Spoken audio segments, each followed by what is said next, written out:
All right, so I wanted to talk about not so much the differences, but what I look for in both a steel string guitar, not even just an archtop steel string, and a classical guitar. Pretty much the same things. I'm always looking for three things when I buy a guitar. I'm considering buying it. One is the volume if it's acoustic guitars, because I'm not a fan of plugging guitars in. I've got guitars that have like even some high end electronic stuff like LR Bags is on my Martin. But to be honest with you, I never plug this stuff in and I'm not playing out. So it's really about the volume and the projection. That's one thing I look for. And then kind of a variation of that is the articulation of the notes. Is it crisp? Is it soft? Is it? It's kind of hard for me to describe it, but I call it articulation of the notes. And the third is playability. Okay, so let's talk about volume. So I'm not looking for a crazy big volume, but I'm looking for something that's going to project.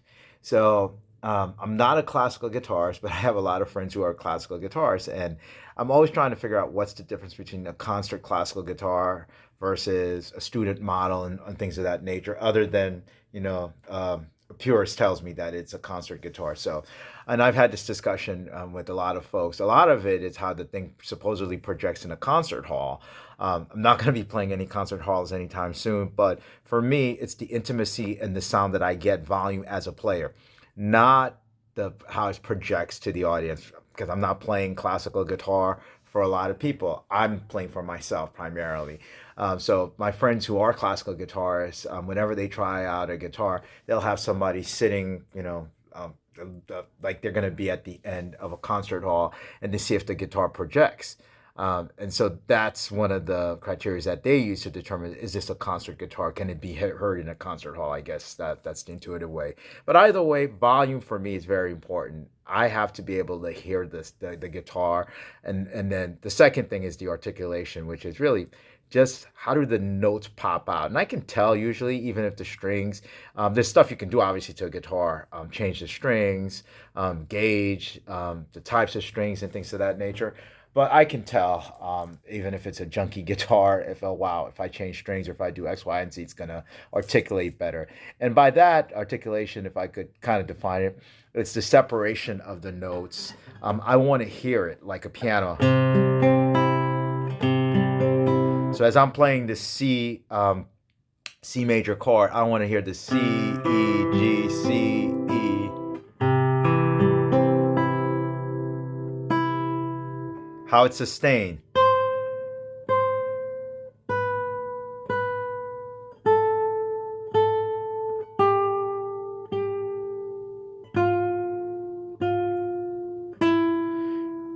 And you can't tell maybe from this video, but just how does a note keep ringing out?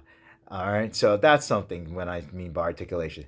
The last thing that I look for is, the playability of the instrument. There's stuff that you can do, but really, how does the instrument play? And so when I started out with these two guitars, I always try to play a little bit of a repertoire of sorts. And a guitar to me, and I tell you, I do this with all the guitars that I try out, or if I'm considered buying them. I play everything I can play on a telly, on an arch top. I want to play on the classical guitar. I don't even view them as different types of guitars, even though they are. So if I play a little classical piece, I want to hear how it plays classical. I want to hear how this thing handles jazz.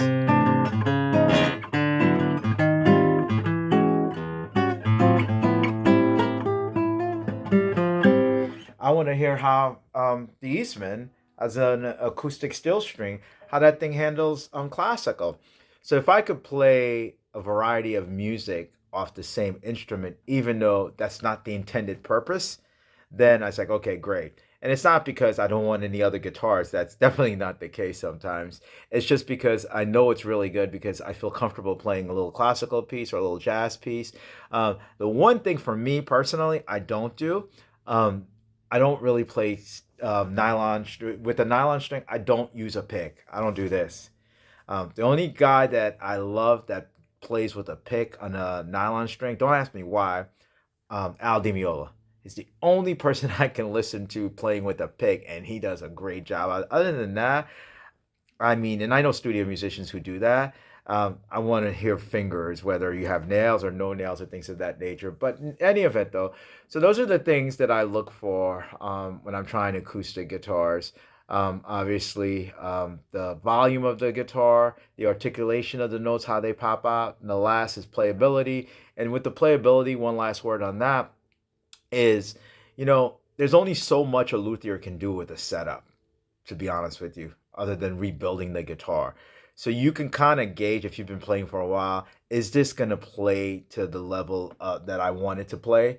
So any good luthier with a good setup is going to make a guitar play better. But there's just some guitars that just, no matter how much work you put into them, they're just not worth it. You might as well just, put them in the junker and get something else. So yeah, so you got to really, really be careful about that and don't go down that rabbit's path. So anyway, thank you again for watching, and practice, practice, and practice some more.